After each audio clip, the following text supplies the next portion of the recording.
ngoài sân, nắng chiếu vào chân. Nàng muốn con chạy đi đến nắng thật gần.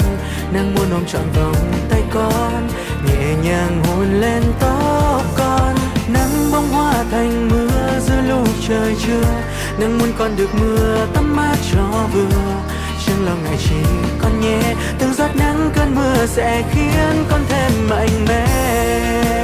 Sẽ có lúc con ốm bềnh, sẽ có lúc con cảm mệt, nhưng cầu vồng sẽ đến sau cơn mưa trời lại sáng.